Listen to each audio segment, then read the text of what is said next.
We're live. Yes. Hey, Mike, thanks for doing this. You're welcome. I appreciate you taking the time to come and talk to us today a bit and let us know a bit of what you do, so people listening in can get an understanding of what it is, that you do and how important it is. So on that note, can you just give us a quick idea of what your role here is with us at DORE Property Management? Well, I'm a service manager, and basically I'm the first line of defense, or like when there's a call to establish what is the problem. Because sometimes, say, a leak could be 4 or 5 different sources. It could be roofing, foundation, appliance. Yep. So if the tenant are not sure, instead of sending different contractor, I go and assess and see what needs to be done and which vendor we should be sending. Yeah, so typically, generally the ones that are a bit more problematic, because the easy ones usually the team can figure out on their own, but usually when you go, it's because, we're not sure. When it's There's obvious, water coming in, we just don't know, like you say, is it a roof leak? Is it a plumbing leak? What is it? Because the tenant one time we had a foundation leak, but the water was coming under the washer. That's right. Then you think it's a washer, but it's not. You think it's a washer with the foundation behind. So you have to. That happens from time to time. Go check things out. So, and I mean, obviously, you perform a lot of the inspections for us on site, but there's three different components to inspections, or 3 different buckets that we hit. One usually is the pre-move-in inspection before a new tenant moves in. The other one is typically when the tenant moves out. There's a post-move-out inspection. Yep. And then there's also an inspection that takes place on an annual basis or on a periodic basis. So we'll go through the differences. So when you go into, say, a pre-move-in inspection, tell us what is specific about that type of inspection. Well, the first move-in is we want to see exactly and record video the condition of the unit at that time. And that protects the owner for when the people leave. It's in the same condition than it was, and it also protects the tenant. Yeah. That if there is a major scratch somewhere on the floor or somewhere, they're not responsible for it. It's noted in our first inspection, pictures and video. But the most important thing for me is to make sure that all smoke alarms are working, they're up to code and up to date. Yeah. That's the safety is the first, our main concern. Yeah. Then we'll gather information on all the components like furnace, water tank, are they electric or gas? Mm-hmm. And we take note and we take video of the utility room. So if there's a call in the middle of the night, we can look at our files and we know it's a gas furnace or it's an electric water. We have the information needed for proper diagnostic and proper contractor. And we'll delve into the details. I'll prompt you on a few of those very specific details. We'll dive into a bit more. So essentially, when we do the pre-move-in, is really we're trying to establish condition, as you said, and obviously we want a positive experience for the tenant moving in. So obviously, if there's any questions, concerns, or issues, or anything of concern that you point out, if it needs cleaning, sure it gets communicated. So we're trying to make sure that move-in is positive. So obviously, in many cases, you play a role in being the eyes and ears and making sure that move-in is going to be a positive one. So make sure it's clean, and everything works. So if we contrast that, say, then to a move-out, right? So a tenant moved out, so obviously the inspection is somewhat similar, but what are we looking for? We're looking for after... that's at the end of a tenancy. We want to make sure that no damage occurred during the tenancy. And it's in the same condition. But we usually have to do an extra cleaning and maybe fix the odd little things here and there. Normal wear and tear. It's almost the same. We check the condition of the place, compare it to when they moved in. So, and then obviously when a tenant is residing in the property, at least once a year, you go on site, we go inspect. So what does that inspection look for? What do we look for specifically? Well, most of the time it's to make sure the smoke alarm are all working. But at the same time, we'll check the condition of the place to make sure it's not abused or neglected, so it's kept clean and in good condition.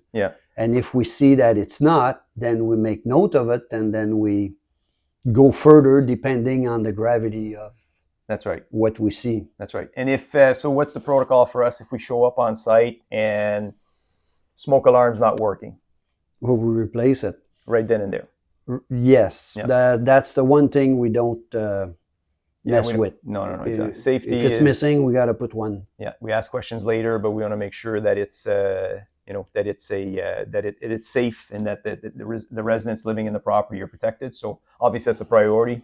You make sure that everybody has their units in their vehicles, so it's not like you have to run anywhere. We typically stock those, so we want to make sure that That's it. we're We efficient. want to make sure all alarm works, and we'll check the furnace filter. Yeah. Because that needs to be, and we check some maintenance. And I know I'm asking things. you this off the cuff, but I know you have a checklist that you go through. But I'm just just we for the take sake our of this notes. conversation, I know that you have a checklist, but just for the sake of a casual conversation. So not holding you to every detail. Yeah, well, we have a checklist. That right. way, we don't forget things. Yeah. We go through it. Yeah. Because from when you do several during the day, you don't remember. They all look alike.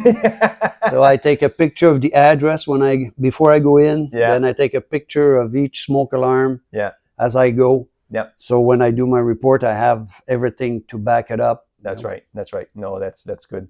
And then when you get to a property, typically you get to a property like on the exterior. I mean, obviously, if it's condos, whichever, it's not the same. But whether it's a house or an apartment building, like what is it exactly that you look for, or without going into we look at all of these things, but what would be a flag to say, oh, we need to address this when you're looking at the exterior of a house? Well, the first thing is safety. Yeah. If we see that the railing is falling off or something could be dangerous to someone, that's the first thing that will flag. Yeah. But sometimes we'll see the house would need maintenance, like the heat trough is ready to fall off or has fallen off. Yeah. Well, we will let the owner know so he can fix it so the damage doesn't get worse over time, so he can.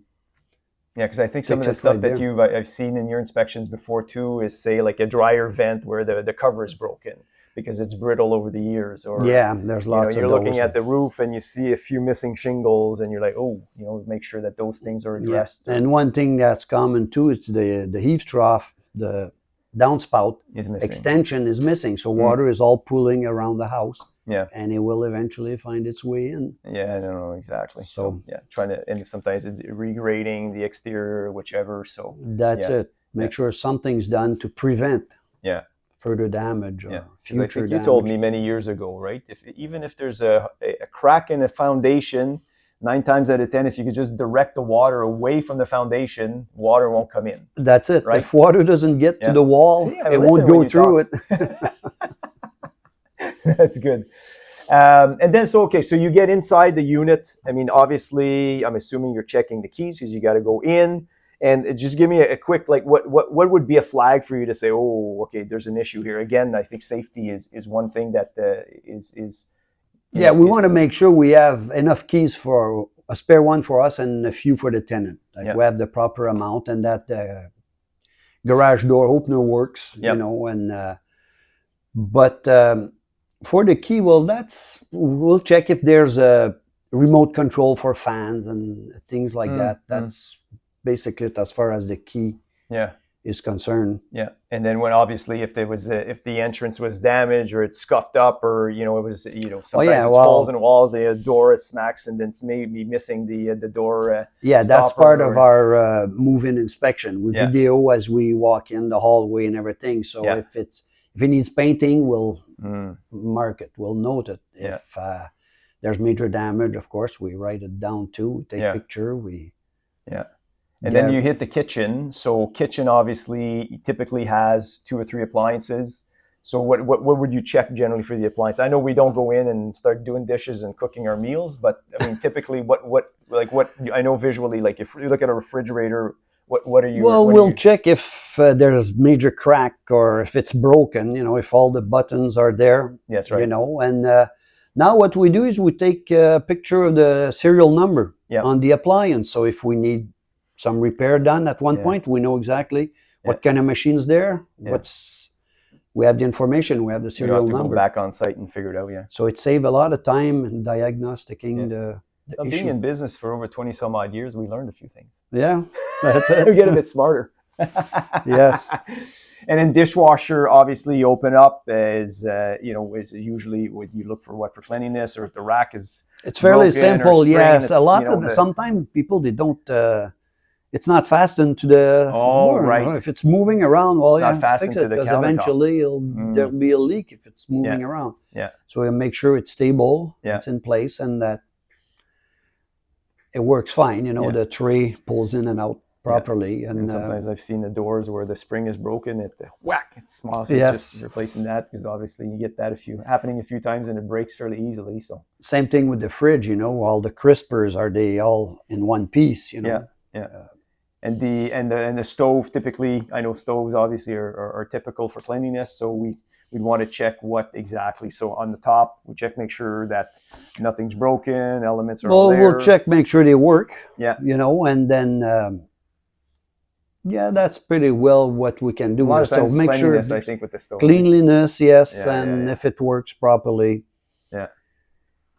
And then if we hit the laundry, so washer obviously is if it works, it works. But when it comes to the dryer, I think there's on the checklist we check the lid filter, and you put the sticker. You guys put the sticker on to make sure, remind the resident to. Yes, we put sticker to remind people to take the lint out, because they build up. Yeah. And we check if the pipe at the back is the vent is properly hooked up to it. Yeah. And the washer too. Make sure the drain line is properly bolted, because that was the odd leak in the basement. Yeah, well, the pipe just fell off. That's right. So we check, make sure it's solid. That's right. And and I think I believe we with the front loading units now too, we put a sticker to make sure that ideally they leave the door a bit open so it doesn't accumulate. I think some of the new units don't have to do that anymore, but some of the front load washers, if you kept the door closed, you'd get mold build up. We leave the door open because there's always a little bit of water in there. Yeah, on the front load washer. So it will smell if you leave it closed. So we leave it open so it dries up a bit, and air can go in and out, and to try to minimize that. So if we hit the bathrooms typically, so again, obviously. I know, again, I'm pitching this off because I know you guys have a checklist, but like, what would be cause of concerns usually when you're in a bathroom that you're like, oh, like these are common things that you see that need to be addressed?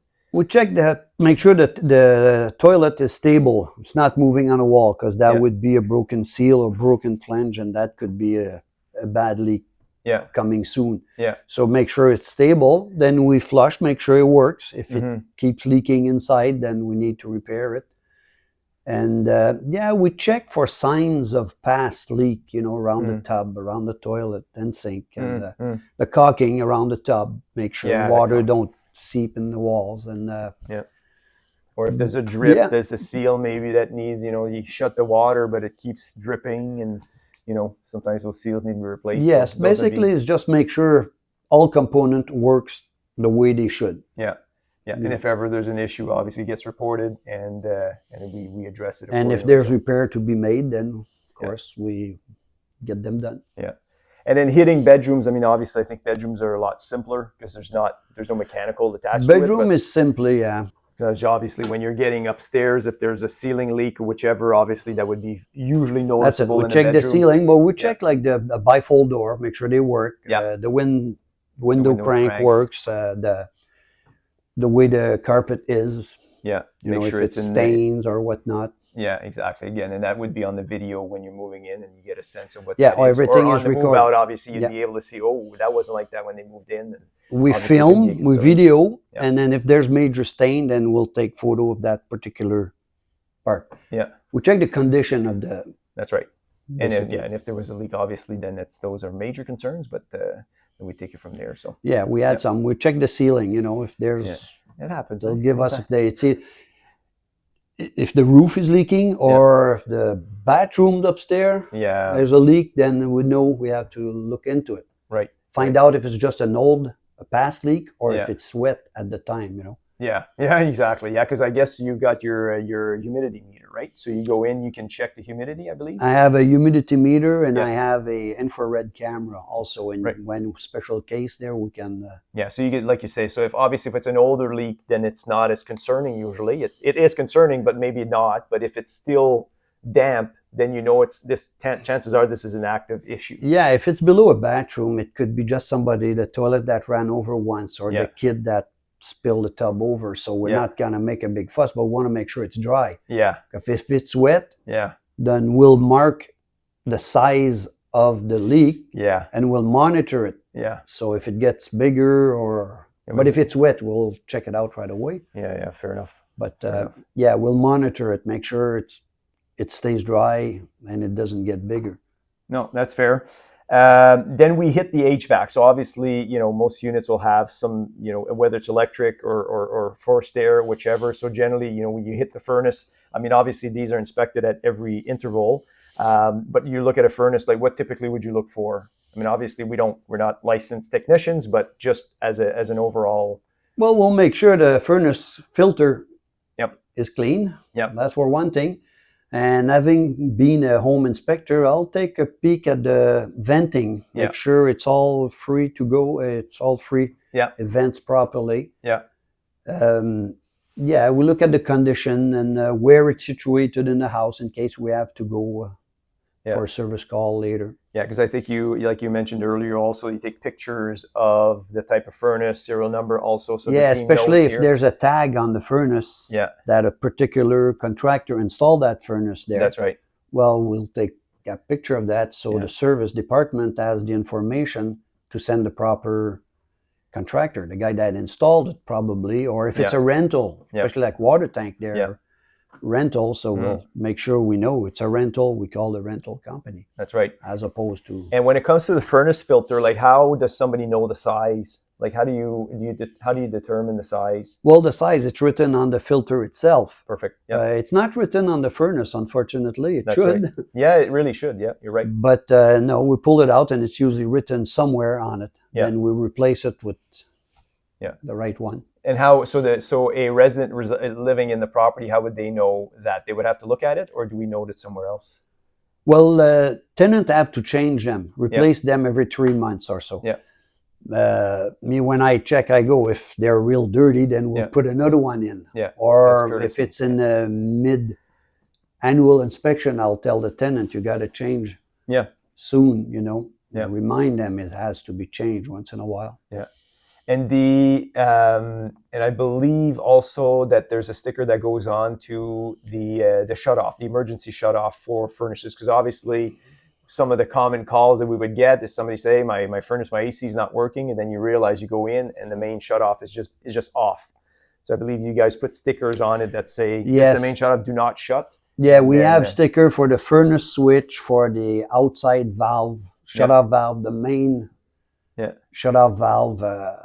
The dryer, the furnace, to let people know where they are, so it's easier to find if they have to need access. Yeah, if they need to shut it off, they have an issue, they smell gas, whatever, then they can just shut it off. But at least they know not to shut it off by mistake. Yeah, well, usually they're higher on the wall. I know, but still. So, but sometimes we got caught a few times with that. Renovation has been done, and it wind up a different place. Yeah.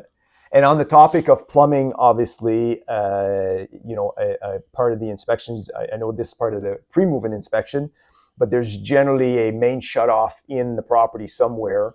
And so how does that? Oh, for the main water? The main water, yeah. Yes, we ask people, make sure this is visible at all time and it's free, so you can have access to it. Because if water starts shooting somewhere, they don't know what to do. Yeah. If they shut the main water valve, at least it mitigates it. It stopped the leak there. Yeah. Then you can try to address the issue. Find out where the leak And you guys is. tag that too, right? You put a tag on, yes, so we have a it's tag clearly on. identifiable where that is. Yes. And so that at least somebody comes in, like you say, if there's a leak somewhere, the go-to is just shut the main, and we can figure out the details after, right? That's it. Yeah. And then when it comes to, say, exterior taps, right? So some properties will have, a tap for, the the backyard or so on. And obviously during the winter season, those need to be shut off and drained. So I believe you also part of the inspection, the initial inspection, there's that if those are there, what do you do with it? Yeah, well, we have sticker on them, but if a unit is empty, we'll shut these valves. These valves should be shut off every winter. Yeah. And also the hose should be removed, because if the hose is hooked up to the valve outside, then that valve is redundant because water stays in it. So that's right. People have to remove the hose, drain that line, and close the one inside. Yeah. But a lot of homes don't have shut off valve inside, so older home didn't have them. So what happens if somebody doesn't shut it off? It could freeze. Like those frost-free valves, they're supposed to be frost-free. But if it freezes, what's the good or the bad about that? What happens? Well, if they freeze, they'll crack. You will never know. It's next spring sometime when they use the hose. Yeah. Then it's leaking. Yeah, that's right. So it busts because the ice expands. Busts the pipe. Puts a hole, you don't realize it, and it starts thawing, and next thing you know, you're going to leak in the house. And it's funny because there's a shaft inside the valve, and the rubber is inside. So if it busts there, it's only when you use it that they'll find out that it's leaking. That's right. And that's next spring when they wash the car or water the lawn. Next thing you know, they're washing the car and they're washing the basement at the same time. There's water in the basement. So if there's a leak in the basement, that's not a good thing. At that time, you have an idea where it's coming from. Yeah. No, that's good. And obviously, and you've touched it already on a few cases, but here at DORE, we prioritize safety, and nothing is, the basic safety relies around, making sure the residents are safe, whether it's railings or so on, but even more so with smoke alarms, carbon monoxide detectors, and so on and so forth. So when we go in, and I know this already, but every inspection that you would do, whether it's pre-move in, move out, or periodic inspection, those are always getting checked. So what would make, say, a smoke alarm need to be replaced? If it's not up to code. So give me an idea of what it would mean not to be up to code. Well, if it's supposed to be a CO detector, and it's not, or if it's supposed to be hardwired, and they only put a battery one there. So what you're telling me is if a house has the wiring for smoke alarm, and then you inspect it and you realize that the new unit that was installed is only battery and not a hardwired version, we have to replace it. We have to replace it. Yeah. That's it. Or if they're expired, of course, then they have to go. And how long are they good for usually? 10 years. It's 10 years. 10 years. It's usually written on it. Mind you, lots of them, they go out. After 8 years, they start beeping. We have to replace them. It is what it is. But so if you show up at a property, and obviously you test them, if it's not working and the battery's been replaced, we have to replace it. Regardless if it's within 10 years, obviously it has to be functional. It has to work properly and be up to code, up to date. Yeah. Otherwise, we replace them. Yeah, and and what we learned from the fire department as well is the fact, as you just alluded to, is the fact that we can't downgrade the fire safety equipment. Meaning that if a house in today's market was built where there was smoke, CO, and strobe lights in each and every bedroom, then if one's defective, you can't decide not to replace it. It has to be replaced with the same equipment.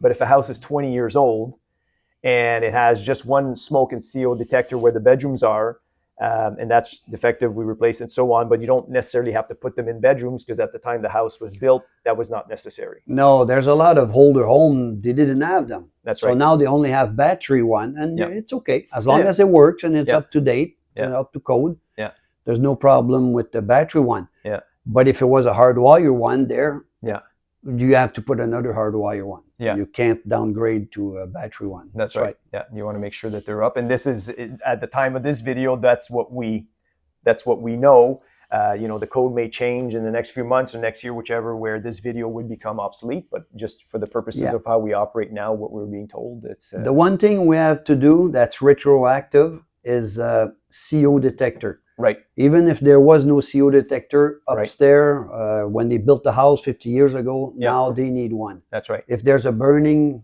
gas burning appliance, oil, any combustible, I think. You need a CO detector on the floor where bedrooms are. That's right. Exactly. So, and it better be safe. You're always better off to have more than less, right? You can't have too many of them, That's right. That's right. Yeah, we obviously, and we try to make sure we have all that inventory available. So if one is defective, you're not running around. You have that. So obviously, we Yes, I prioritize carry cases of them in the truck. yeah, yeah. And when you need them, they're there, right? So, Yes. So, Mike, thank you for taking this time. Is there anything else perhaps that we didn't touch? I know we could go on and on there, but yeah. There's so many little details, you know, that we didn't touch, you know, but that's part of, we have it on our checklist, you know, That's right. we check, make sure everything is, and Yeah. so we catch all the basic. No, that's good. Sure, everything No, and I is think, in I mean, order. we're human, we're not perfect, but we're pretty close to it. Yeah, we're trying. Sounds good. Hey, Mike, thanks for doing this. You're welcome. Appreciate it. Okay. All right. Thanks. Thank you.